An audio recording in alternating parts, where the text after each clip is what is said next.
नमस्कार, G capital में आपका स्वागत है।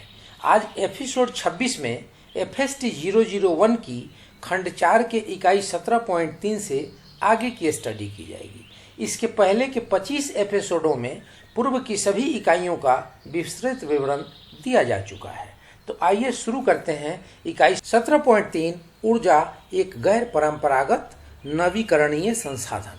हर साल बाद ऊर्जा की मांग दुगनी हो जाती है और यह एक तरह से किसी देश के विकास का सूचक माना जाता है। विश्व की 16% आबादी भारत में रहती है और विश्व में उत्पन्न होने वाली कुल ऊर्जा का केवल 1.5% ही इस देश में उपयोग होता है। इसकी तुलना में अमेरिका में विश्व की आबादी का 6.25% भाग रहता है, जबकि वहाँ 33% भाग ऊर्जा की खपत होती है। यह हमारे विकास के निम्न स्तर को दर्शाता है। इस तथ्य से अधिक ऊर्जा उत्पादन के लिए हमारे संसाधनों के बेहतर उपयोग किए जाने की प्रेरणा मिलनी चाहिए, ताकि हम अपने समाज की ऊर्जा की बढ़ती हुई मांग को पूरा कर सकें। आज भी हमारे देश की 80% आबादी ऊर्जा के लिए लकड़ी, गोबर और कृषि अपशिष्ट जैसे पदार्थों को ईंधन के रूप में इस्तेमाल करती है। हम जानते हैं कि जीवाश्मों से प्राप्त ईंधन, कोयला और पेट्रोलियम जैसे गैर नवीकरणीय आरक्षित भंडार लंबे समय तक नहीं रहेंगे। पेड़ों को अंधाधुंध काटने से जंगलों का तेजी से विनाश हो रहा है। इसलिए यह जरूरी हो गया है कि ऊर्जा के वैकल्पिक गैर परंपरागत नॉन कन्वेंशनल स्रोतों के बारे में सोचा जाए। ऊर्जा के इस प्रकार के कुछ स्रोतों के बारे में यहाँ चर्चा की गई है। सौर ऊर्जा। कोयले जैसे जीवाश्मीय ईंधन से हमें आज जो ऊर्जा मिल रही है, वास्तव में वह सौर ऊर्जा ही है जो लाखों वर्ष पूर्व इनमें बंद हो गई थी। पौधे प्रकाश संश्लेषण की क्रिया द्वारा सौर ऊर्जा के इस्तेमाल से अपना भोजन बनाते हैं और अपनी वृद्धि करते हैं। लाखों वर्ष पूर्व बड़े बड़े जंगल पृथ्वी के परतों के नीचे दब गए और बहुत अधिक दाब और ताप के कारण वे कोयला और तेल में बदल गए। इसलिए इन्हें जीवाश्मीय ईंधन कहते हैं। वनस्पति के उत्पादन के लिए सौर ऊर्जा एक महान स्रोत है। इससे हमें खाना और ईंधन मिलता है। आजकल हम अनेक कार्यों के लिए सौर ऊर्जा का इस्तेमाल करना सीख गए हैं। सौर ऊर्जा का इस्तेमाल सर्दियों में पानी गर्म करने या रेफ्रिजरेटर चलाने के लिए किया जाता है।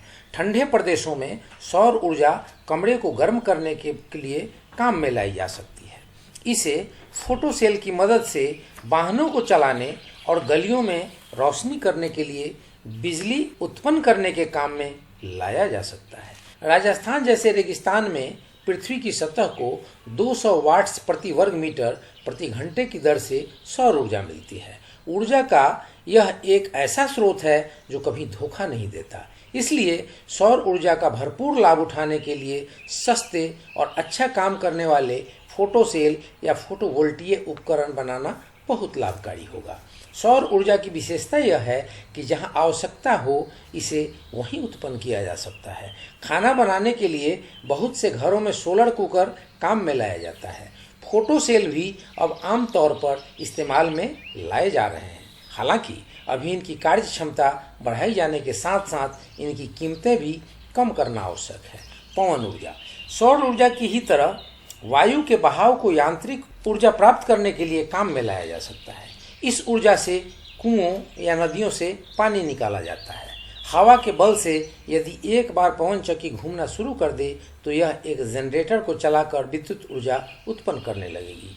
तटीय और पहाड़ी क्षेत्रों में हवा जहां तेजी से चलती है, पवन चक्की का उपयोग एक छोटे नगर में बिजली की पूर्ति करने के लिए किया जा सकता है। अनेक देशों में पवन चक्कियां काफ़ी अरसे से काम में लगाई जा रही हैं, लेकिन भारत में इनका उपयोग अभी हाल ही में शुरू हुआ है। तरंग एवं ज्वारीय ऊर्जा। तरंग और ज्वार भाटा ऊर्जा के अन्य स्रोत हैं जो हमेशा से रहे हैं। इन्हें विद्युत ऊर्जा में बदला जा सकता है, विशेष रूप से ऐसे जगहों पर जहां समुद्र जल किसी संकरे स्थान से बहता हो। ऐसे संकरे स्थान वहां प्राकृतिक रूप से बन जाते हैं जहां नदियां समुद्र में गिरती हैं। भारत के पहाड़ी क्षेत्रों में भी पानी द्वारा उत्पन्न ऊर्जा का व्यापक रूप से इस्तेमाल हो रहा है। उदाहरण के रूप में जब पैडल लगे एक पहिए को तेज बहाव वाली नदी में रख दिया जाता है तो वह घूमने लगता है। इस सिद्धांत पर बनाई गई छोटे आकार की आटा चक्कियों का कश्मीर में काफ़ी समय तक इस्तेमाल होता रहा है।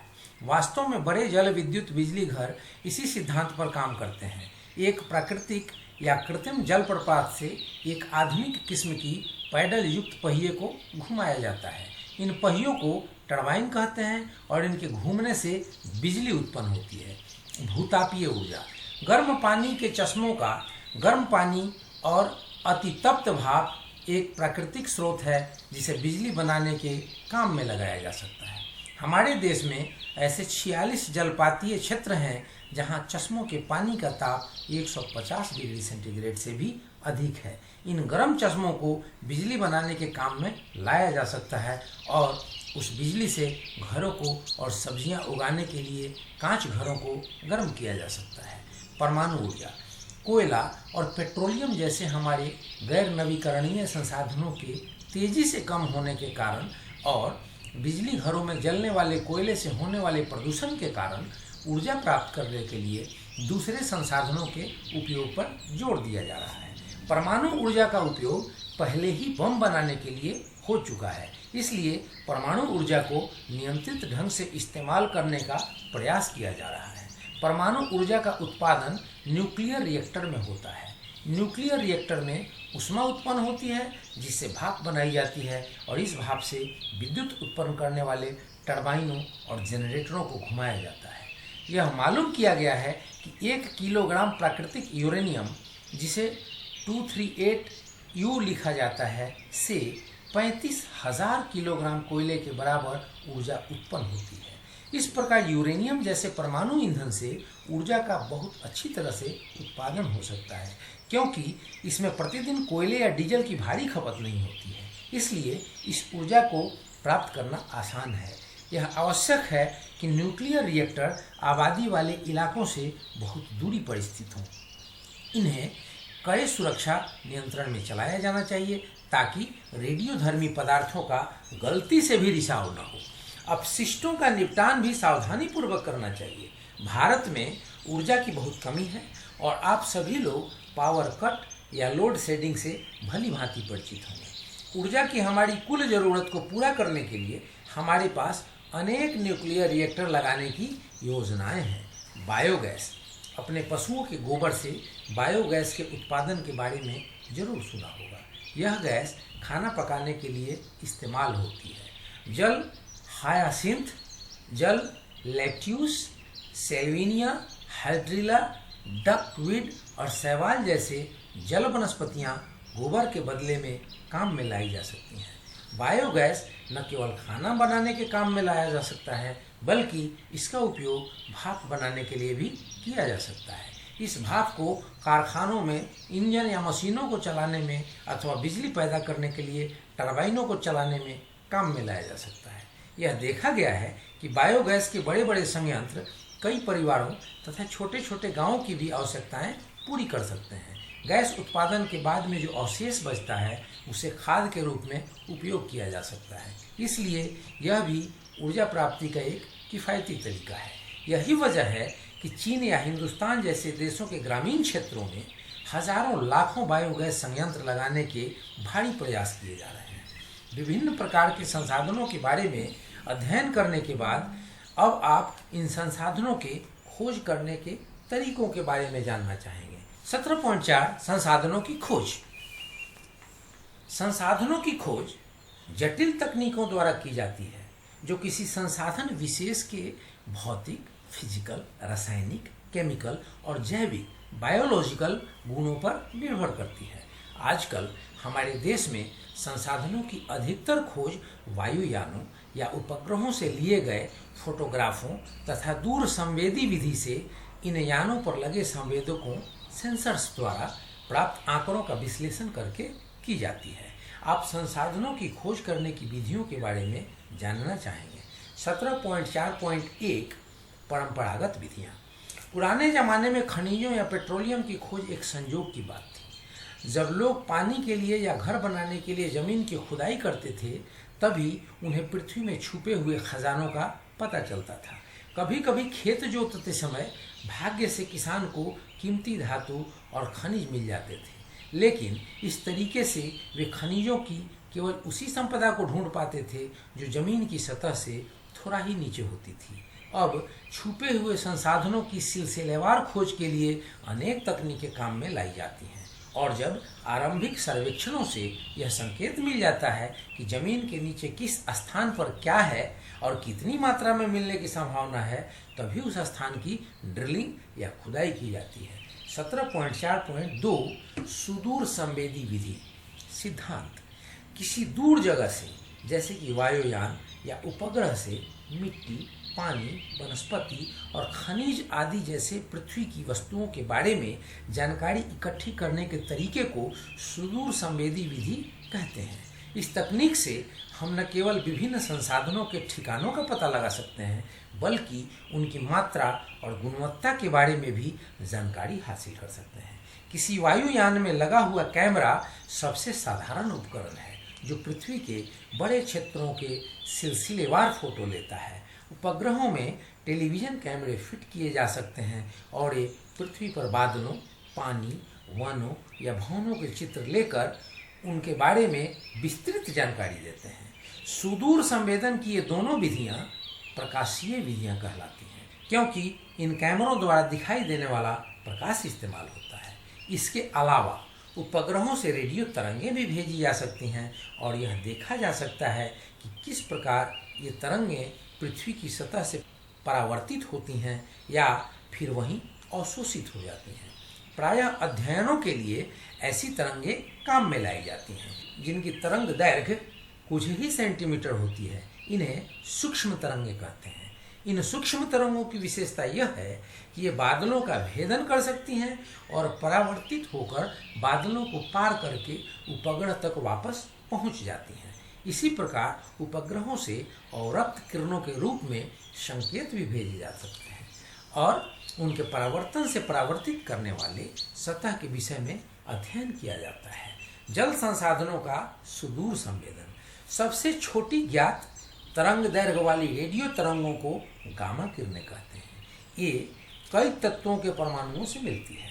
फलस्वरूप जमीन की मिट्टी से गामा किरणें उत्सर्जित होती हैं जो वायुयानों या उपग्रह में लगे संसूचकों द्वारा पकड़ ली जाती हैं। यह उत्सर्जन एमिशन मिट्टी में नमी या पानी की मौजूदगी से प्रभावित होता है और इसलिए मिट्टी में पानी है या नहीं इसका पता आसानी से चल जाता है। अंतरिक्ष से लिए गए चित्रों में सूखी या जलरहित मिट्टी की तुलना में गीली मिट्टी देखने में एकदम भिन्न होगी। नमी की उपस्थिति के कारण जल प्रचुर मिट्टी न केवल अपनी सतह पर दिन के समय तापमान की विभिन्नता दर्शाएगी, बल्कि इसके ऊपर वनस्पति का आवरण भी होगा।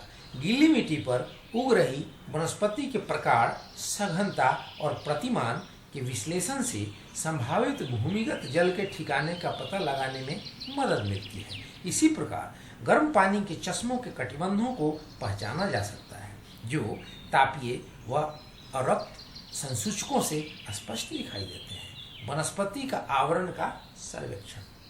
पर्णपाती पेड़ों के वनों को जो किसी खास मौसम में अपनी पत्तियां गिरा देते हैं, अंतरिक्ष यानों से लिए गए चित्रों की सहायता से आसानी से पहचाना जा सकता है। विशेष रूप से पतझड़ में जबकि पर्णपाती वृक्ष अपनी पत्तियां गिरा देते हैं और हिमपात भी नहीं होता, जिससे कि वनस्पति बर्फ के आवरण से ढक जाए। वनस्पति आवरण का सर्वेक्षण अवरक्त किरणों के परावर्तन को मापकर और उसका विश्लेषण करके या फोटोग्राफ लेकर किया जा सकता है। वनस्पति की सघनता, पौधों की आकृति और आकार तथा पत्तियों के आकार, दिग्विन्यास और स्वास्थ्य का भी दूर से अध्ययन किया जा सकता है।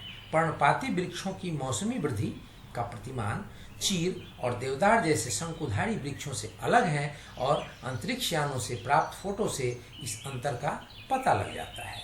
पौधे कार्बोहाइड्रेट बनाने के लिए सौर ऊर्जा को अवशोषित करते हैं। अवशोषित ऊर्जा का कुछ भाग पौधों से बाहर निकल जाता है, इसलिए दिन के सबसे तेज धूप वाले समय में पत्ती का तापमान आसपास के हवा के तापमान से 10-15 डिग्री सेंटीग्रेड अधिक रहता है और रात के समय ठंडे समय में वायु के तापमान से 5 डिग्री सेंटीग्रेड कम रहता है। इस तरह से जमीन का तापमान दूर से मापकर वनस्पति की उपस्थिति या अनुपस्थिति का पता लगाया जा सकता है। खनिज निक्षेपों की खोज। यदि चट्टानों की परतें टूटी हुई हैं या पृथ्वी की सतह पर कोई दूसरा असाधारण लक्षण है तो वायुयानों या उपग्रहों से प्राप्त चित्रों में यह बहुत साफ साफ दिखाई देता है। पृथ्वी के जिन स्थानों पर खनिजों और भूमिगत जल का भंडार रहता है उन स्थानों के फोटो में रैखिक लक्षण बहुत स्पष्ट रूप से दिखाई देते हैं। रेडियो तरंगों और चुंबकीय मापन से भी पृथ्वी के सतह के नीचे उपस्थित खनिजों एवं तेल भंडारों का पता लगाया जा सकता है। 17.4.3 संसाधन मानचित्र।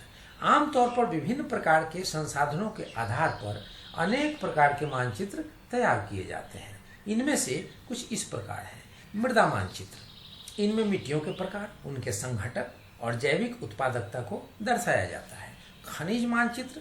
इनमें पृथ्वी की परतों में विभिन्न प्रकार के खनिज निक्षेपों का स्थान दिखाया जाता है। जलीय मानचित्र।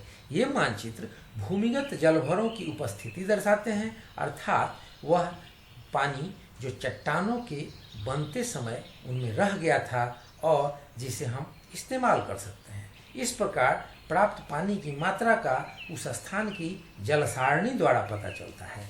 हिम आवरण मानचित्र। ये ऊंचे पहाड़ों पर बर्फपुंज स्नोपैक्स के फैलाव को दिखाते हैं।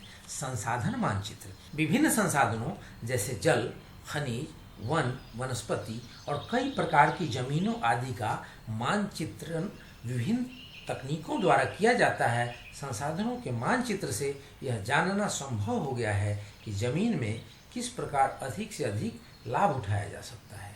ग्रामीण भूमि उपयोग मानचित्र हमें वनों के स्वास्थ्य और वनोन्मूलन की स्थिति के बारे में तथा चारागाहों और कृषि फसलों के बारे में जानकारी देते हैं। इससे हमें यह भी पता चलता है कि किस प्रकार की और कितनी जमीन व्यर्थ पड़ी हुई है। नगर भूमि उपयोग मानचित्र आवास, व्यापारिक भवन, खेलकूद सुविधा, सड़कें, जल आपूर्ति और अपशिष्टों के निपटान आदि जैसी आवश्यक सेवाओं को दिखाते हैं। इसी प्रकार प्रादेशिक भूमि उपयोग मानचित्र से विकास के व्यापक पहलुओं जैसे कि कृषि, औद्योगिकीकरण और नगरीकरण के लिए भूमि का उपयोग, प्राकृतिक संसाधनों, जल संसाधनों के विकास और परिवहन व्यवस्था के बारे में पता चलता है। ये मानचित्र बाढ़, बवंडर, भूकंपों, भूस्खलनों और हिमस्खलनों आदि जैसी प्राकृतिक आपदाओं वाले क्षेत्रों को भी दर्शाते हैं। 17.5 सारांश। इस इकाई में आपने प्राकृतिक संसाधनों के 2 वर्गों के बारे में अध्ययन किया है, अर्थात नवीकरणीय संसाधन जैसे कि जल और वन, गैर नवीकरणीय संसाधन जैसे कि खनिज, जीवाश्मीय ईंधन और भूमि। आपने पढ़ा कि पृथ्वी पर हमारे जो सीमित साधन हैं उनका सर्वोत्तम उपयोग करना हमारे लिए कितना महत्वपूर्ण है। इसके अलावा आपने सूर्य, पवन, तरंग, गर्म पानी के चश्मे, परमाणु ऊर्जा और बायोगैस जैसे ऊर्जा के विभिन्न स्रोतों के बारे में भी पढ़ा जिन्हें ऊर्जा के वैकल्पिक स्रोत के रूप में इस्तेमाल किया जा सकता है। आपने उन विभिन्न तरीकों के बारे में अध्ययन किया जिनसे संसाधनों की खोज की जाती है। विशेष रूप से वायुयान और उपग्रहों की मदद से होने वाली खोजों के विषय में पढ़ा जो कि पृथ्वी की सतह के बड़े हिस्से को एक साथ देख सकते हैं। इससे नए संसाधनों को ढूंढने में और नवीनीकरण को मॉनिटर करने में मदद मिलती है। आपने संसाधनों के प्रकार, उन संसाधनों की गुणवत्ता, उन संसाधनों की मात्रा और उनके ठिकाने बताने वाले विभिन्न प्रकार के मानचित्रों के बारे में भी पढ़ा। अब इस चैप्टर के अंत में कुछ बोध प्रश्न जो निकल के आते हैं उनको भी देख लेते हैं और इन बोध प्रश्नों को आप अपने नोटशीट में हमारे लेक्चर के सहारे से तैयार करेंगे, याद करेंगे और मनन और चिंतन करेंगे। पहला प्रश्न ये है कि नवीकरणीय और गैर नवीकरणीय संसाधनों से आप क्या समझते हैं। दूसरा प्रश्न है महासागर से प्राप्त किए जा सकने वाले विभिन्न खनिज संसाधन कौन से हैं। तीसरा प्रश्न है ग्रामीण क्षेत्रों में रहने वालों के ऊर्जा संकट को दूर करने के लिए बायोगैस किस प्रकार से सहायक हो सकता है या किस प्रकार से लाभदायक हो सकता है, ये दोनों एक दूसरे से कोरिलेटेड प्रश्न हो सकते हैं। चौथा प्रश्न है, संसाधनों की खोज के लिए कौन सी विधियां काम में लाई जाती हैं। जैसा अभी आपने पढ़ा कि वायुयान से या उपग्रह से या अन्य, तो इन सारी चीज़ों को आप अपने आंसर में शामिल कर सकते हैं। पांचवी प्रश्न है कि छुपे हुए जल संसाधनों की खोज कैसे की जाती है। छठा प्रश्न है कि उपग्रह प्रतिबिंबों तथा वायुयानों से प्राप्त चित्रों से वन की गुणवत्ता का सर्वेक्षण कैसे किया जाता है। फ्रेंड्स, ये रही आज की इकाई 17 की समाप्ति। अब आगे की जो स्टडी होगी वो इकाई 18 संसाधनों का उपयोग, संयोजन तथा प्रबंधन। तो इसको हम पढ़ेंगे अब एपिसोड 27 में। फ्रेंड्स, आप लोगों के लिए जी कैपिटल जो एक पूरा का पूरा कंसोलिडेटेड प्रोग्राम लेकर के आया है इग्नू के स्टूडेंट्स के लिए, तो उस प्रोग्राम का लाभ उठाने के लिए इस वीडियो को अपने फैमिली, फ्रेंड्स और अपने साथियों में शेयर करें, लाइक करें, सब्सक्राइब करें। जब आप डिस्टेंस लर्निंग कर रहे हों तो वैसे में ऐसे प्रोग्राम आपके लिए बहुत लाभदायक हो सकते हैं। वीडियो यहीं पे समाप्त करते हैं। बेल आइकन बटन दबाना न भूलना। क्योंकि सबसे पहले वीडियो आप तक पहुँचे। जय हिंद, जय भारत।